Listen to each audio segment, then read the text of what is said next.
Abram comigo no Evangelho segundo Mateus, capítulo 1, verso 21.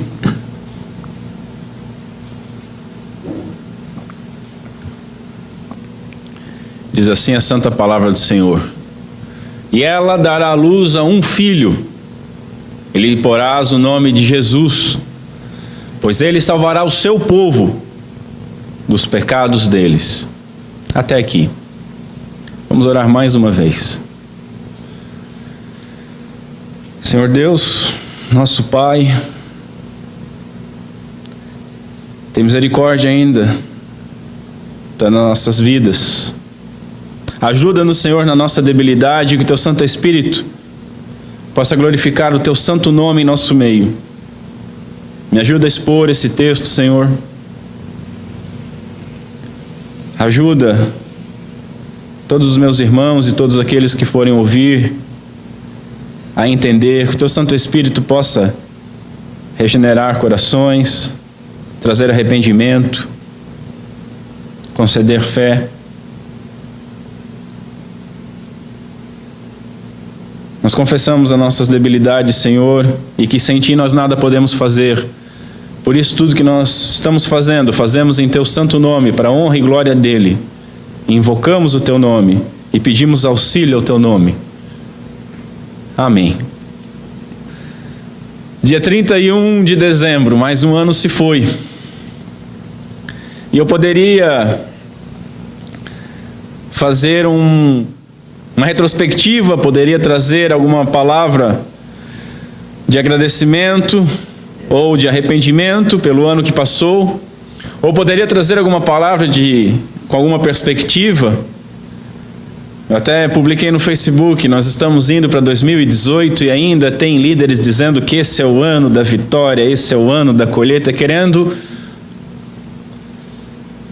nomear os anos que Deus concedeu. Nós estamos no ano do Senhor desde que o Senhor veio, e ponto final. Basta, ou pelo menos deveria bastar. Então chegamos ao final deste ano e dependendo da perspectiva que nós olharmos para este ano, nós temos mais um ano de oportunidades à nossa frente, mais um ano que nós podemos glorificar o nome do Senhor, que nós podemos fazer alguma diferença nesse mundo, não só fazer peso ou transformar oxigênio em gás carbônico, mas fazer de fato alguma diferença. Ou dependendo da perspectiva, nós temos menos um ano de vida. Podemos também olhar e pensar quantas oportunidades nós perdemos de fazer as coisas corretas. Como diz a palavra do Senhor em Tiago capítulo 4:17, aquele que sabe que deve fazer o bem e não faz, nisso peca. E nós muitas vezes pecamos por atos, palavras e pensamentos, mas esquecemos que pecamos muito por omissão, muito. Isso também nos será cobrado.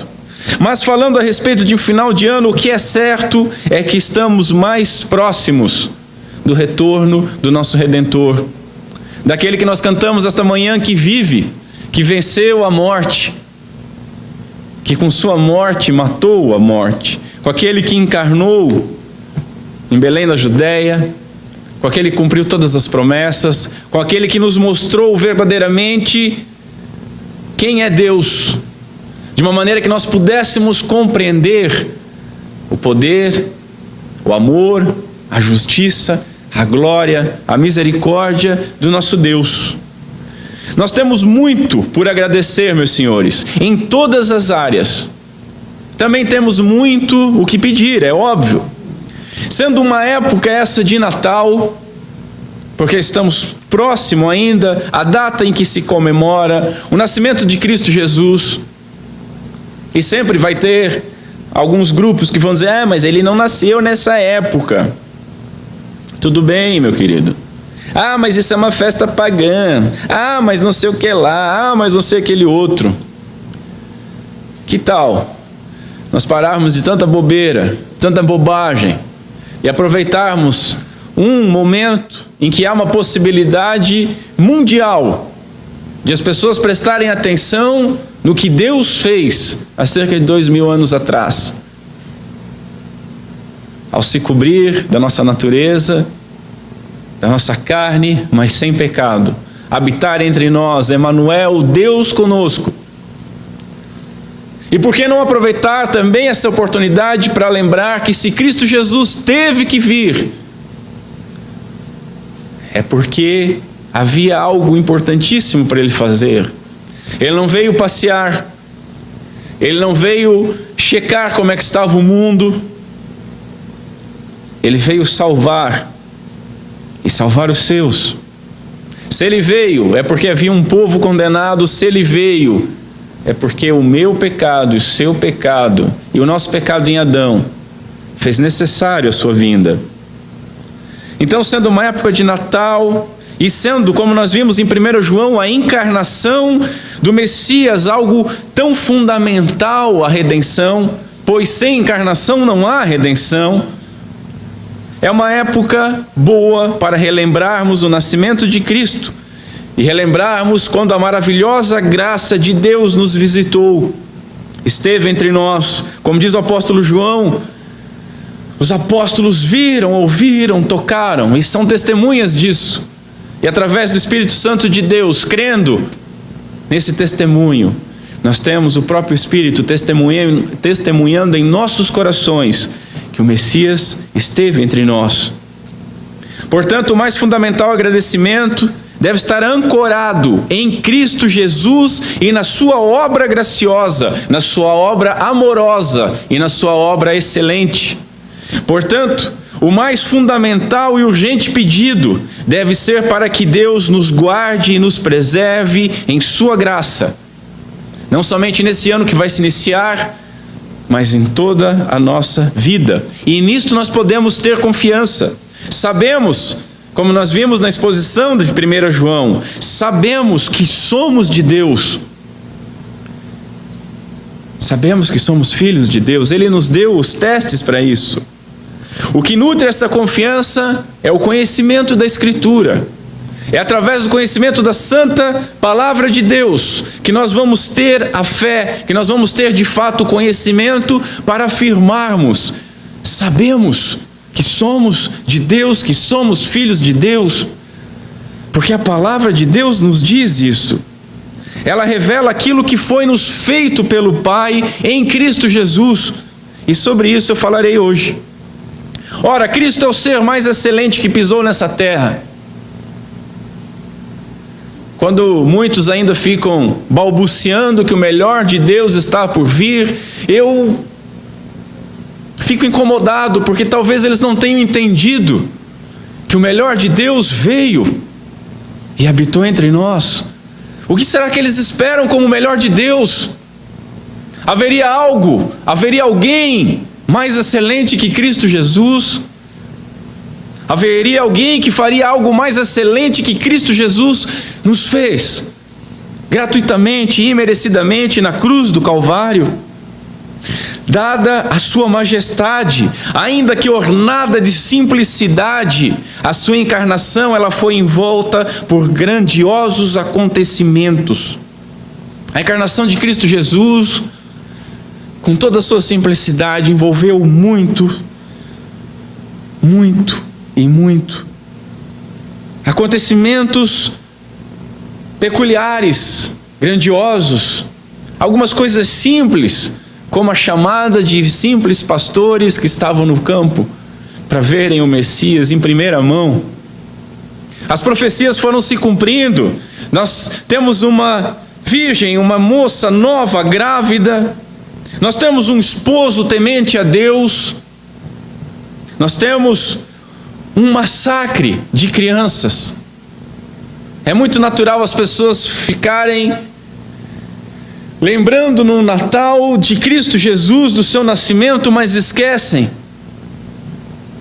que dezenas e centenas de crianças foram mortas nessa época pela vinda de Cristo Jesus, ecoando o que ocorreu no Egito sob a mão de Faraó.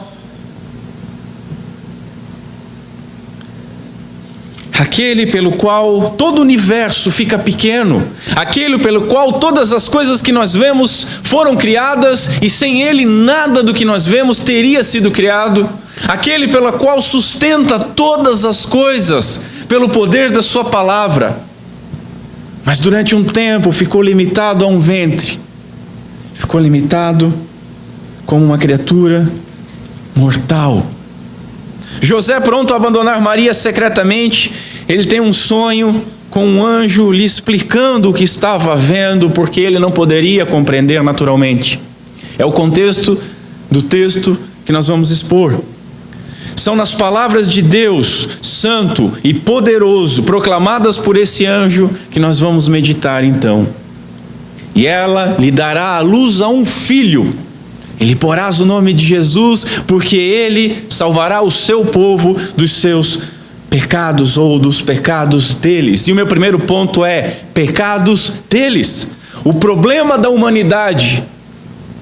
Senhores, nosso problema não é falta de dinheiro. Nosso problema não é o lugar onde moramos. Não é a cor da nossa pele, não é o nosso sexo. Nosso problema não é aquilo que nós queríamos ter ou aquilo que temos. Nossos problemas não são as nossas enfermidades. Tudo isso é pequeno. Nós tínhamos um problema muito maior. Naturalmente, o homem nasce como um filho da ira, nos diz Paulo em Efésios. O homem natural é filho da ira de Deus, porque pecou contra Deus em Adão. Ainda que vivos biologicamente, estávamos mortos em nossos delitos e pecados, espiritualmente mortos e separados de Deus. Ainda que livres, éramos escravos das nossas próprias concupiscências e do pecado que nos pagava essa escravidão com morte. Ainda que honestos, educados, ainda que inteligentes e trabalhadores, éramos imprestáveis, nas palavras de Paulo, orgulhosos, profanos, inúteis. Não podíamos agradar a Deus. Feitos para glorificar a Deus, idolatrávamos a nós mesmos e nos curvávamos à criatura, ao invés de o Criador. Feitos para nos alegrarmos em Deus, para gozarmos de Deus, o substituíamos por prazeres frugais, egoístas e irreverentes, alimentando o nosso orgulho. Não havia justo, diz Paulo, nenhum sequer.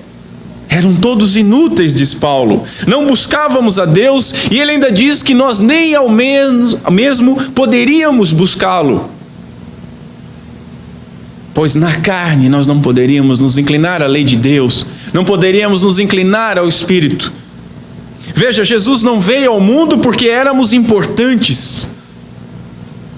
Às vezes a gente ouve algumas coisas assim, e eu creio que é dito com sinceridade de coração, mas é um erro.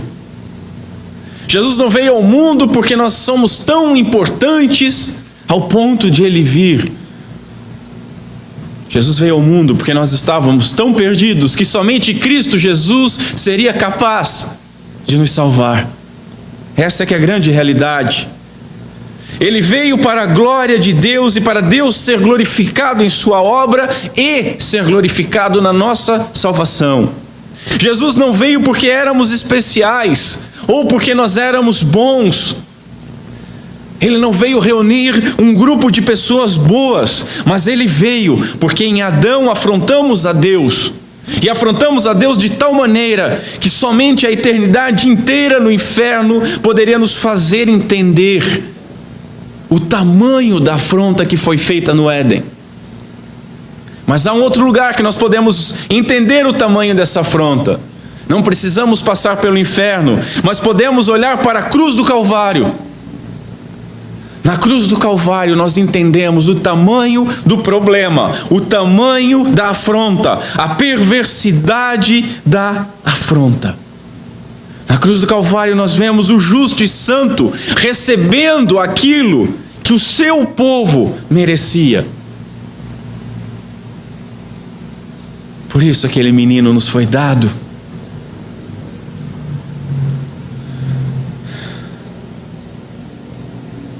Mas aí eu escuto alguém dizendo assim: mas eu não sou responsável pelo pecado de Adão.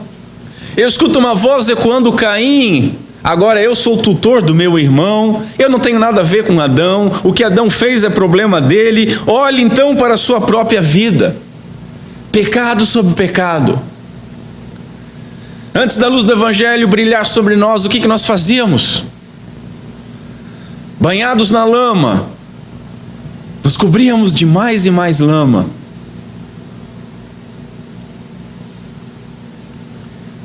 Orgulho, egoísmo, idolatria constituem o homem natural muito mais do que o percentual de água que nós temos. Biologicamente, nós temos 75% do corpo sendo água. Naturalmente, nós temos 100% do nosso corpo, pecado e corrupção. Cristo não veio porque você era santo, mas porque você era pecador. Ele não veio dançar com um povo sadio que não precisava de médico. Ele não veio se alegrar com um povo que o estava esperando, mas ele veio morrer por doentes, para livrar-nos da doença do pecado, para livrar-nos da condenação da morte. Ele veio nos salvar da ira de Deus, da ira justa de Deus, da ira santa de Deus. Em segundo lugar, ela dará à luz um filho e lhe porás o nome de Jesus, porque ele salvará o seu povo dos pecados deles. Seu povo, seu povo. Que expressão, senhores! Um povo peculiar, um povo seu, um povo que lhe pertence, que sempre lhe pertenceu. Um povo que foi criado para ser seu. Quem é esse povo peculiar? Quem é esse povo particular? É a sua igreja. O seu corpo místico. Aqueles pelas quais Pedro falou as seguintes palavras: raça eleita, sacerdócio real, nação santa, povo de propriedade exclusiva de Deus, de propriedade peculiar de Deus. As ovelhas de Deus, aquelas que foram conhecidas por Ele, o bom pastor. O bom pastor conhece as suas ovelhas. Aquelas pelas quais o bom pastor entregou a sua vida. O bom pastor entrega a sua vida pelas suas ovelhas. Que palavras, meus senhores! Poderíamos dizer o que sobre o seu povo? Será que nós escolhemos fazer parte desse povo? Será que nós, a partir do momento que nós nascemos, nós olhamos o povo de Deus, um ente subjetivo em algum lugar, e nós dissemos: eu quero participar disso, eu preciso participar disso? Será que, sendo maus, obstinados, mortos em delitos e pecados, como eu falei, nós poderíamos escolher o bom Deus, nós poderíamos escolher a obediência, nós poderíamos escolher a vida? Será que nós poderíamos, senhores, mudar a nossa condição? Diz o profeta: pode o etíope mudar a sua pele? Falando em outros termos, pode um negro se transformar num branco? Pode um amarelo se transformar num branco, um branco num amarelo? Continua o profeta: pode o leopardo alterar as suas pintas? Cansei dessas pintas, eu quero ser um leopardo agora de forma de zebra. Continua o profeta: assim também podereis vós fazer o bem, estando tão habituados à prática do mal. Jeremias capítulo 13. Poderemos dizer o que sobre o seu povo? Não teria Deus escolhido o seu povo antes da fundação do mundo? Afinal de contas, foi o próprio Cristo que afirmou: não fostes vós que me escolhestes. Ao contrário, quando a gente lê as Escrituras, nós temos que parar. Cada vez que nós encontramos alguma coisa maravilhosa, nós temos que ficar espantados, nós temos que ficar boquiabertos com as expressões, com os termos que nos são dados, nos são revelados. Não há uma vírgula que pode ser desprezada. Não fostes vós que me escolhestes. Ao contrário, eu vos escolhi a vós outros. É o contrário do que nós estamos acostumados a ouvir. Ele nos escolheu, senhores, que palavra, somos seu povo. Poderemos dizer o que sobre o seu povo? Que esse povo amou a Cristo, que resolveu segui-lo, que resolveu crê-lo. O apóstolo do amor, João, nos ensina: nisto consiste o amor, não em que nós tenhamos amado a Deus, mas que Ele nos amou primeiro. Ora, se Ele nos amou antes da fundação do mundo, entendam o seguinte: Deus não começou a amar o seu povo. Ele ama o seu povo desde sempre. Ele ama o seu povo desde haver povo. Ele ama o seu povo desde haver tempo. Nisto consiste o amor, não em que nós tenhamos o amado primeiro, mas Ele nos amou primeiro e enviou o seu Filho. Para quê? Como propiciação pelos nossos pecados. Por isso que Ele nasceu. Por isso que em Belém o mundo mudou. Poderíamos dizer ainda o que sobre o seu povo? Que nós nos arrependemos e fomos a Ele, decidimos ir a Ele. Ora, nunca lestes Paulo? Os que vivem segundo a carne têm a mente voltada para as vontades da natureza carnal. A mentalidade da carne é morta. A mentalidade da carne é inimiga de Deus. Os que vivem na carne não podem agradar a Deus. Romanos 8.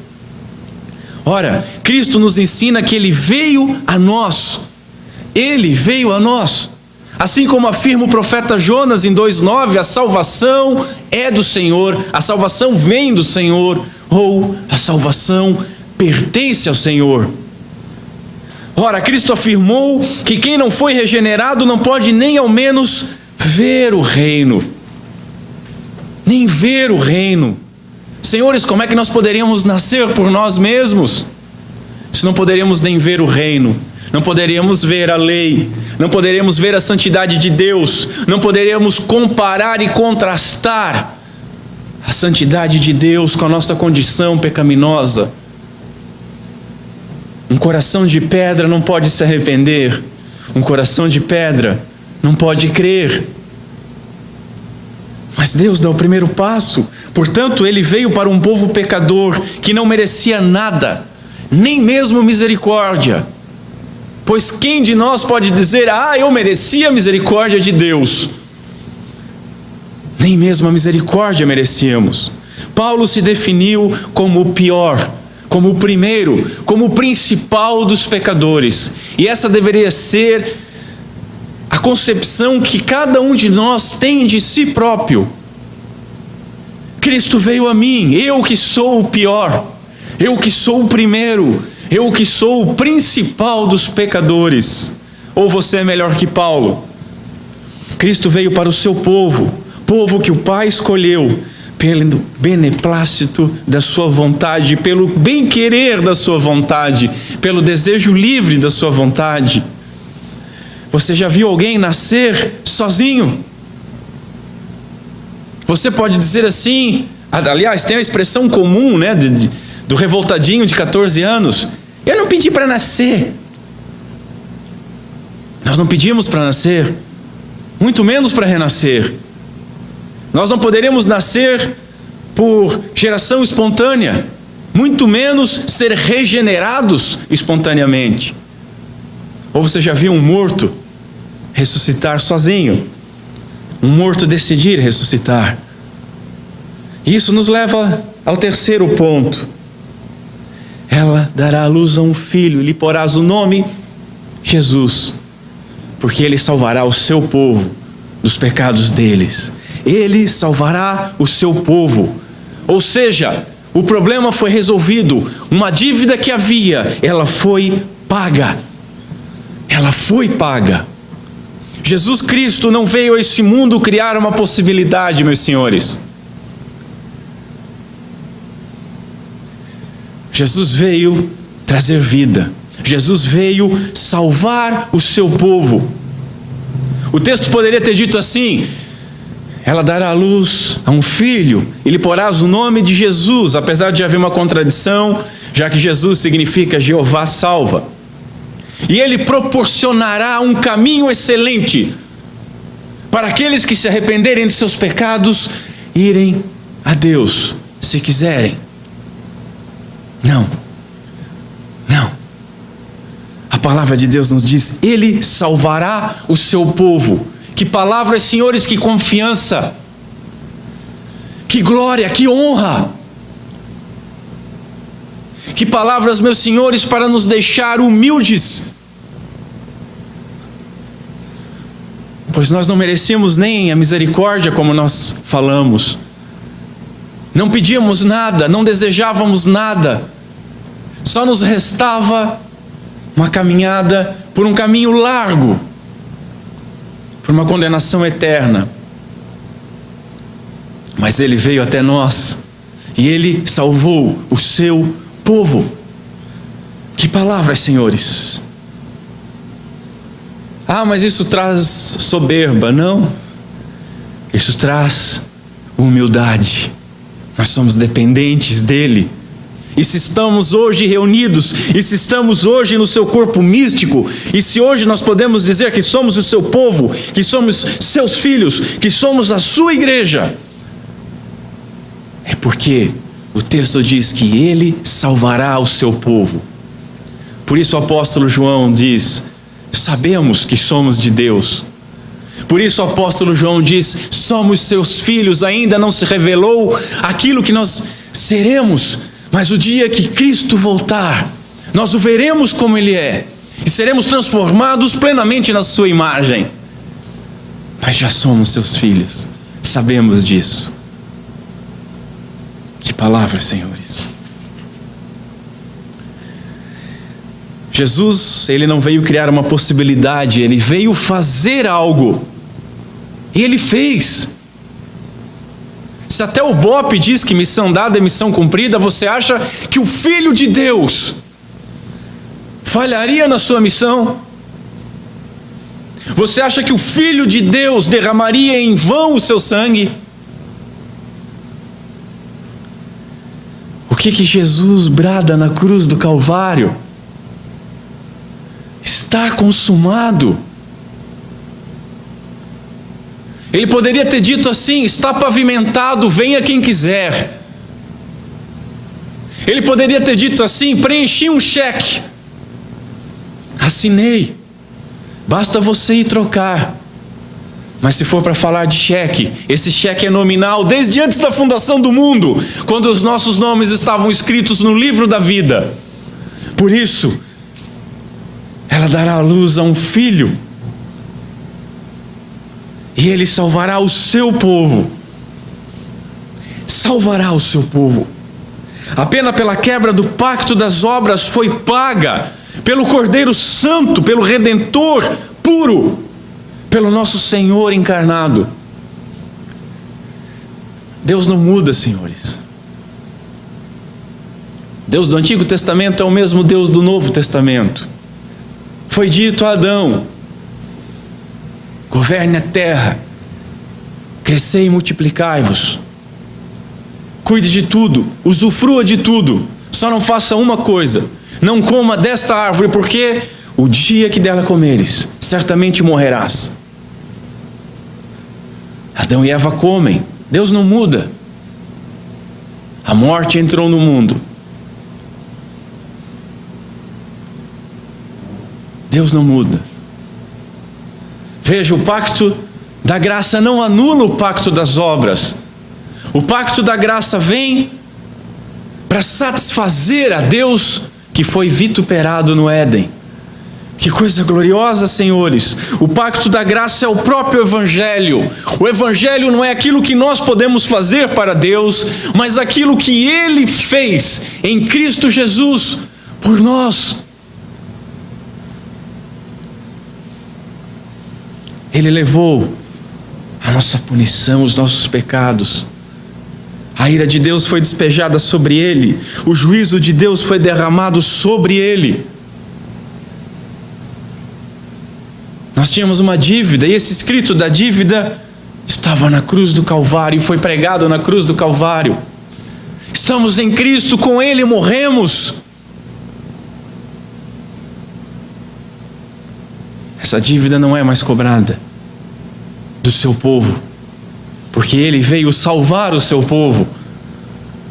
Mas aquele que não crê já está condenado, diz o apóstolo João. O que significa isso? Que a dívida continua para todos aqueles que não estão em Cristo Jesus. Veja, Jesus, reafirmo, significa Yahvé salva.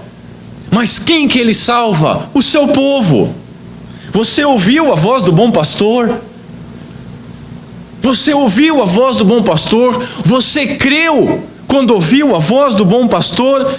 Então você faz parte desse povo peculiar. Então você faz parte do povo de Deus.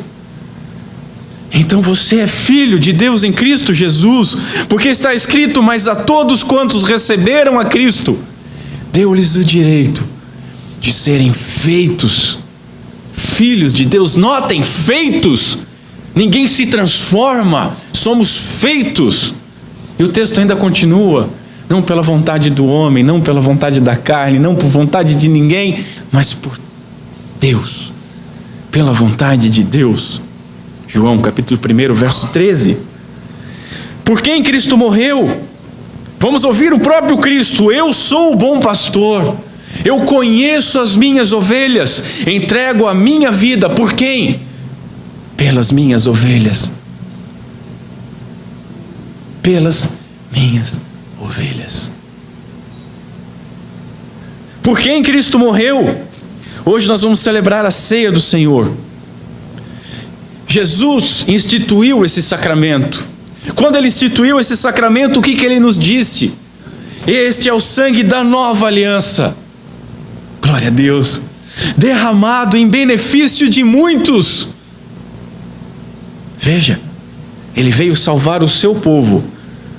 Ele derramou o seu sangue pelo seu povo. E o seu povo é constituído de muitos, mas não são todos. Aquela multidão que João viu como um mar de vidro diante do trono, gente de toda língua, todo povo, toda nação, incontáveis, são todos o seu povo. Nós estamos lá nessa visão. Cristo derramou o seu sangue em favor de muitos. Para quê? Para a remissão de pecados.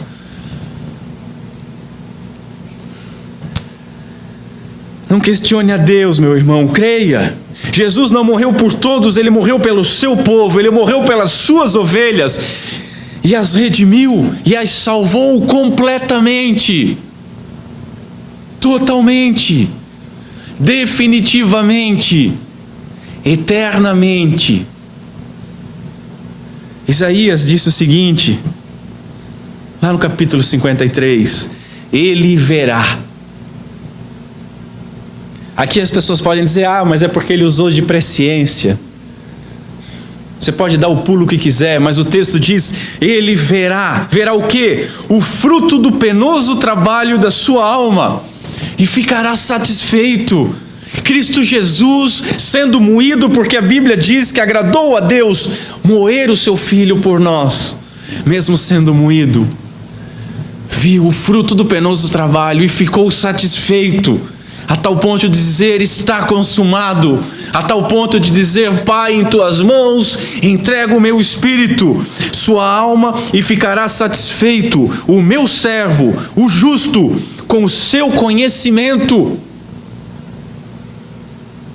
Justificará a muitos, porque as iniquidades deles tomará sobre si. Que palavras, senhores! Veja, não há problema nenhum em você comemorar o Natal. Agora, se o Natal não te trouxer essas coisas à mente,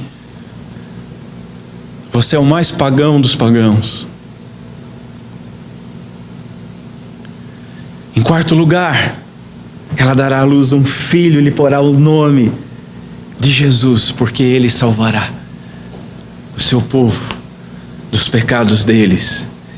Ele salvará. Veja o seguinte: Deus não pode ser detido em sua vontade. Ou pode? Disse hoje: se o homem não permitir, Deus não pode agir. Se o homem não permitir, Deus não pode abençoar. Mas diz a palavra de Deus: agindo Deus, quem impedirá? Senhores, entre homens e a Bíblia, fique com a Bíblia. Não ouça o que esses senhores falam. Não ouça o que eu falo. Fique com a palavra de Deus. E a palavra de Deus nos ensina: agindo eu, quem impedirá? Veja lá, Isaías 43, 13. Creia na Bíblia e glorifique a Deus, porque Ele não pode ser impedido por absolutamente nada. É por isso que João usa: sabemos, temos certeza, porque a certeza não depende de nós, não depende da nossa força, não somos nós que seguramos, somos seguros. Aquele que quis salvar pelo beneplácito da sua vontade e poder, veio salvar o seu povo e gritou que estava consumado. Ele completou. Ele vence a nossa resistência. Naturalmente o homem resiste a Deus. Naturalmente, quando a luz brilha sobre nós, nós vamos mais e mais para as trevas, porque a luz mostra quem nós somos. E nós nos alegramos por um tempo nas trevas. Hoje corremos mais e mais para a luz. E quanto mais estamos próximos da luz, mais enxergamos quanta coisa ainda tem que ser modificada em nossos corações. Mas Ele nos vence. Quem pode parar a Deus? Ele vence a nossa obstinação, meus senhores. Ele vence a nossa morte. Ele vence a nossa surdez. Ele vence a nossa resistência. Quem pode resistir a Deus? Como vimos, Ele não veio criar uma possibilidade de salvação, mas salvar. Ele não veio tentar alguma coisa, Ele veio consumar alguma coisa. E consumou. Completou, finalizou. O bom pastor conhece as suas ovelhas. O bom pastor veio salvá-las. E estas conhecem o bom pastor. Estas reconhecem a sua voz. Estas vão até Ele quando são chamadas por Ele. Não há quem possa resistir a Deus.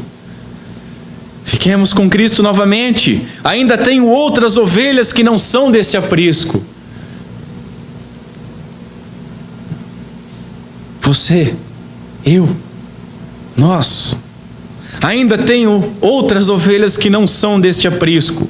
Elas ouvirão a minha voz, e haverá um só rebanho e um só pastor.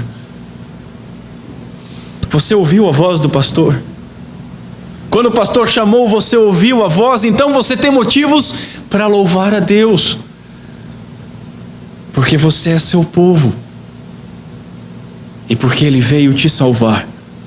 Você ouviu a voz do pastor? Isso significa que a sua dívida foi paga lá na cruz do Calvário.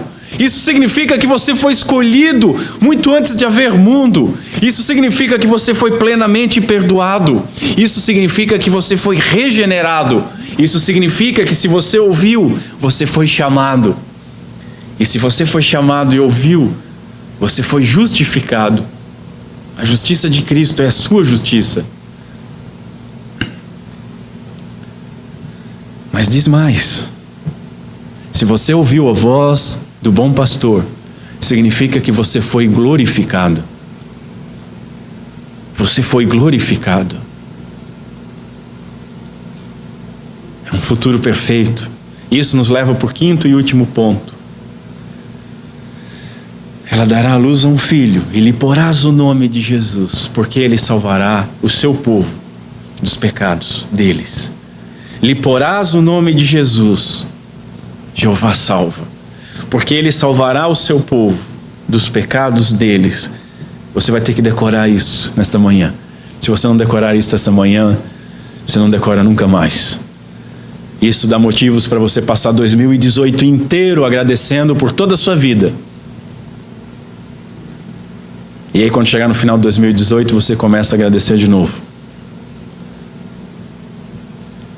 Providencialmente preservados.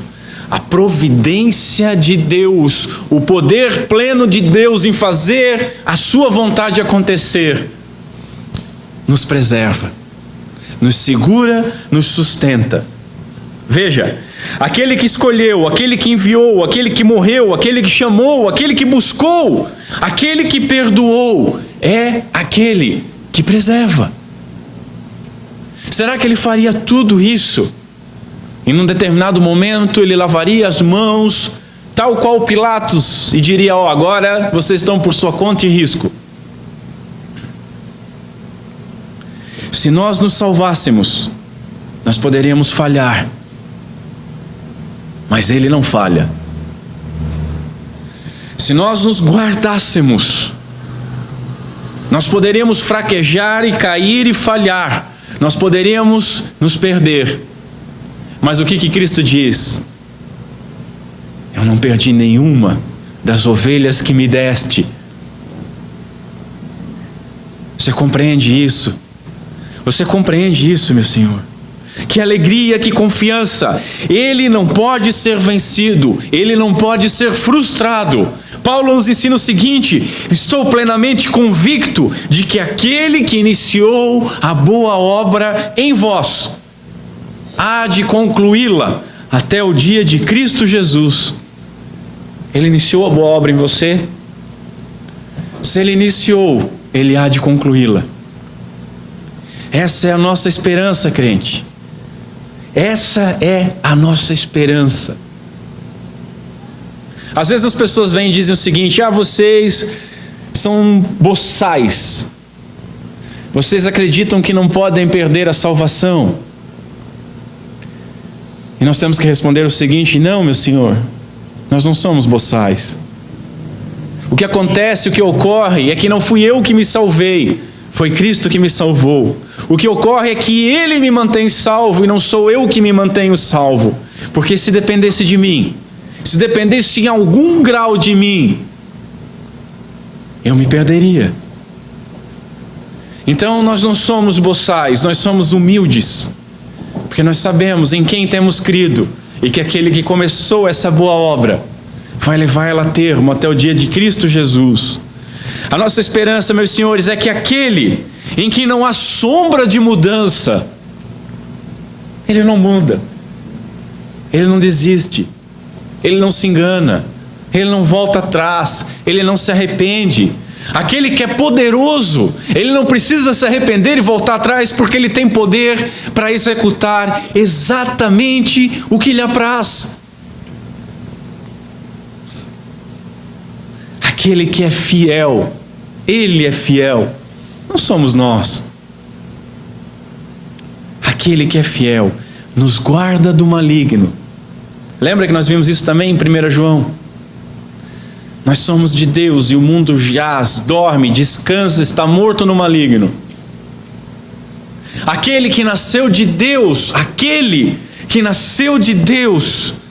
nos guarda e o maligno não nos toca. Cristo Jesus guarda aqueles nascidos de Deus, aquele que nasceu guarda os nascidos, e o maligno não nos toca, não nos detém, não pode fazer absolutamente nada com relação à nossa salvação.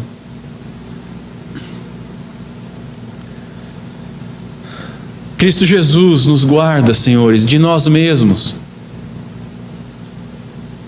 Se nós estivéssemos em suas mãos, livres, leves e soltos, nós não demoraríamos muito a pular da sua mão.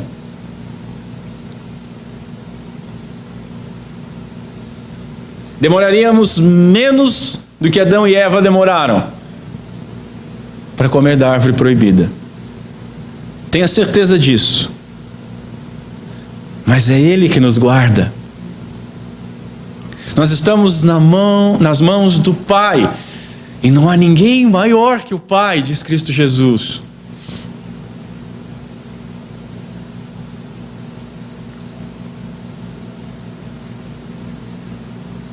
Veja, não é que Deus nos acompanha.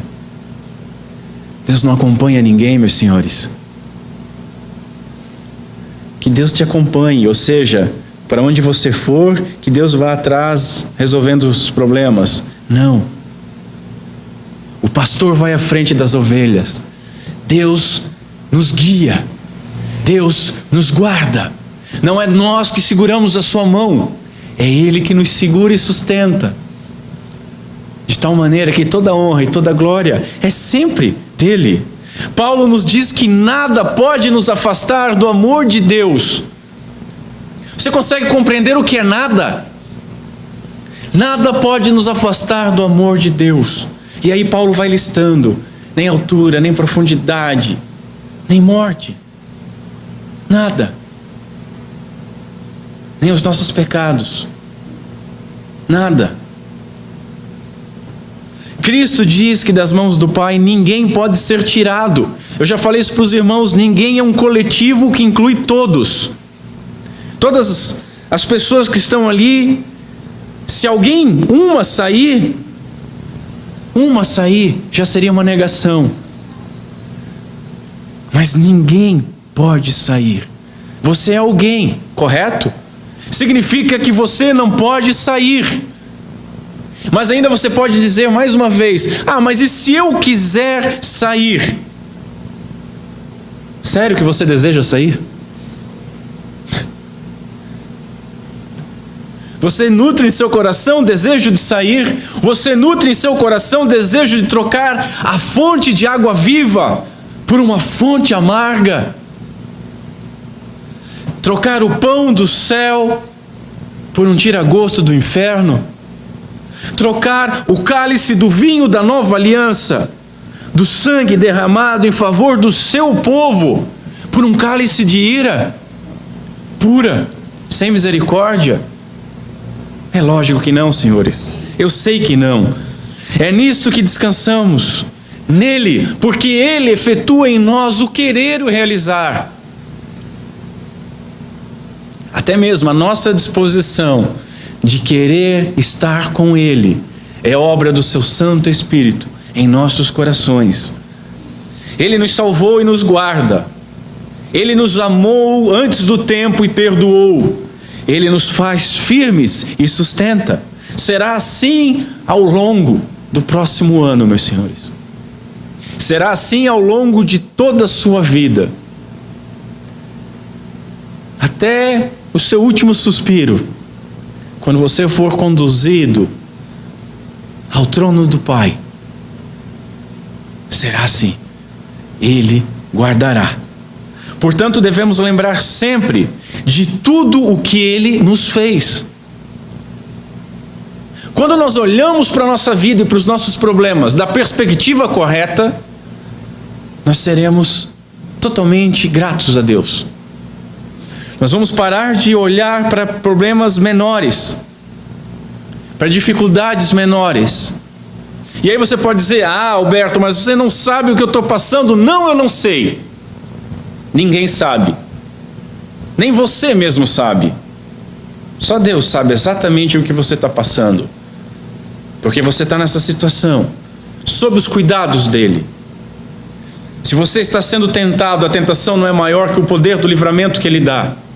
Se você está passando por um vale de sombra de morte, ele está te cuidando e mal nenhum vai te atingir. Se você está no meio de uma guerra, de um conflito onde estão caindo 1000 para cada lado, você não vai ser atingido. Se você está sendo moído, tenha certeza que o oleiro está trabalhando para fazer um vaso para a honra. Se você está sendo despedaçado pela mão poderosa de Deus, se utilizando de todos os meios para isso, tenha certeza que Ele está te modelando a imagem de Cristo Jesus. E a sua oração deve ser: Senhor,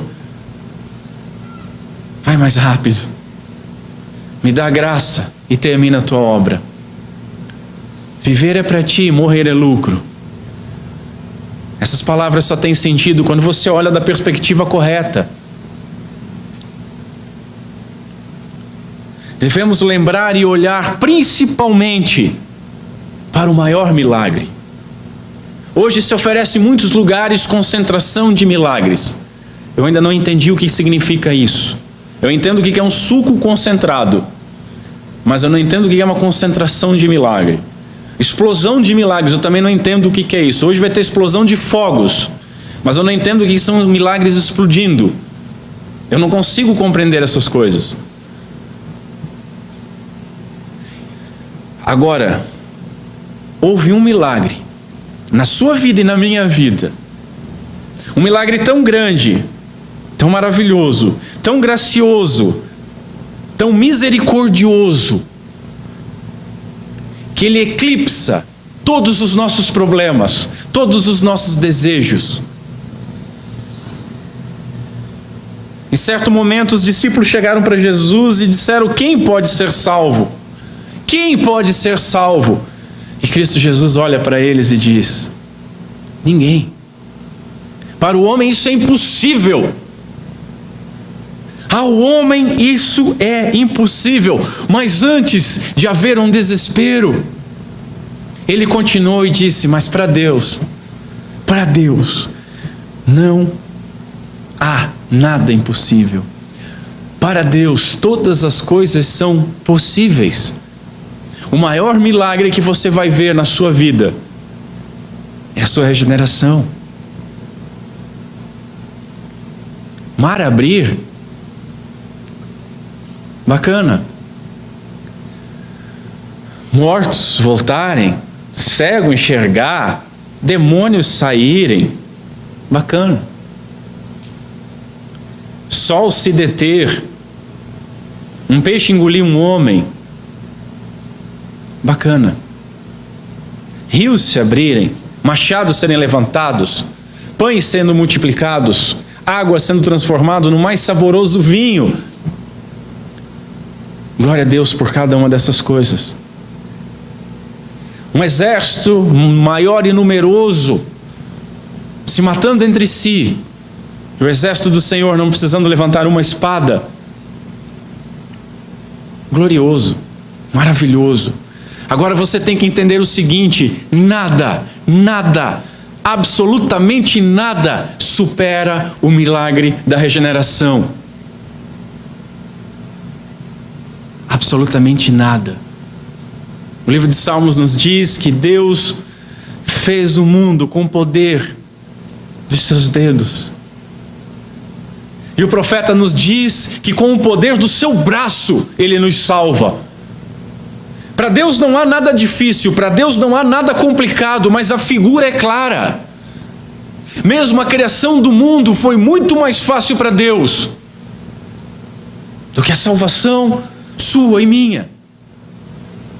E se você duvida disso, olha para a cruz. Se você duvida disso, olha para o nosso Senhor bradando: Senhor, Senhor, por que me desamparaste? Agora, se você recebeu esse milagre, você não deve esperar nada maior. O melhor de Deus já veio, e veio pelo seu povo, e veio para salvar. E se você é povo, glorifica o nome do Senhor.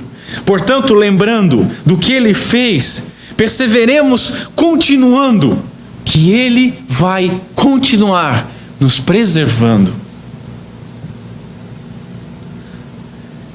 Ela dará à luz um filho, e lhe porás o nome de Jesus, porque Ele salvará o seu povo dos pecados deles. Vamos ficar em pé.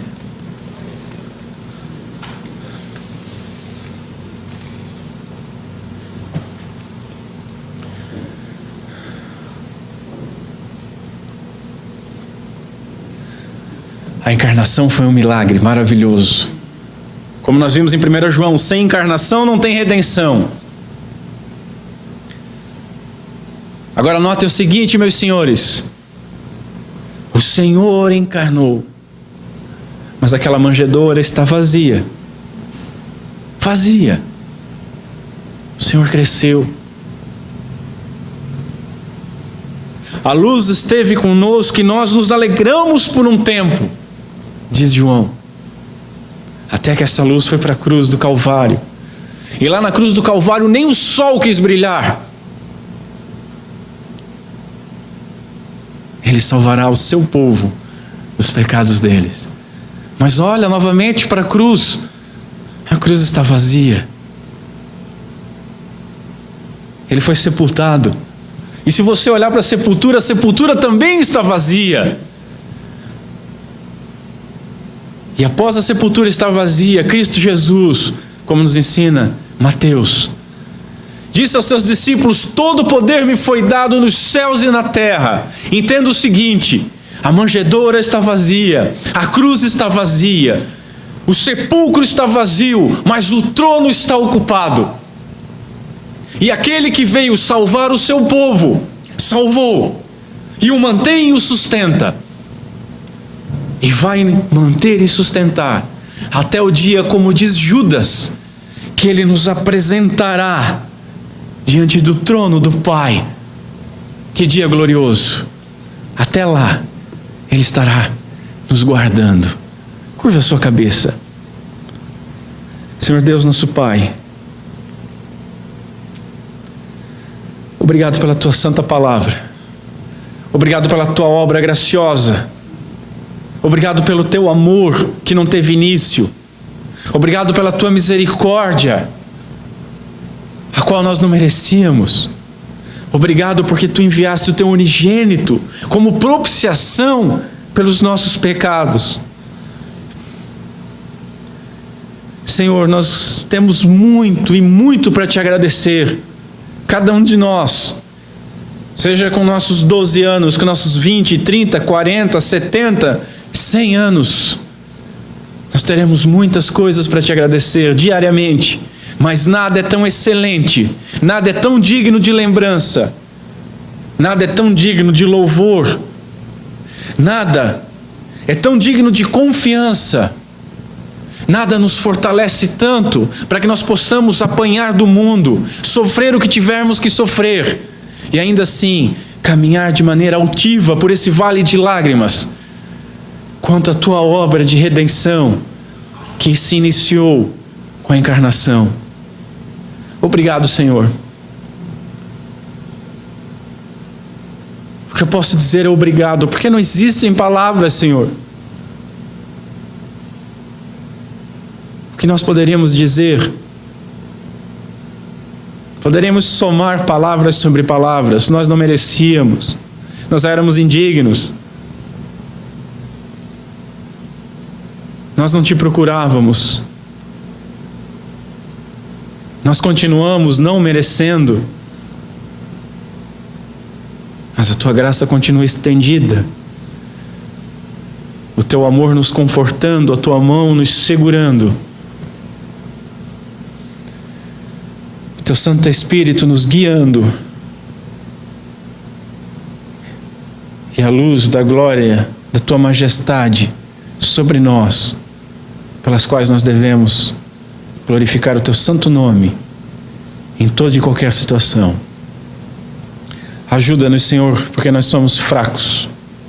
Ajuda-nos, Senhor, porque sem Ti nós nada podemos fazer.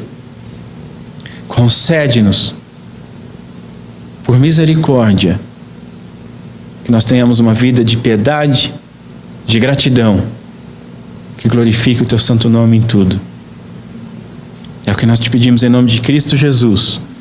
Amém e amém.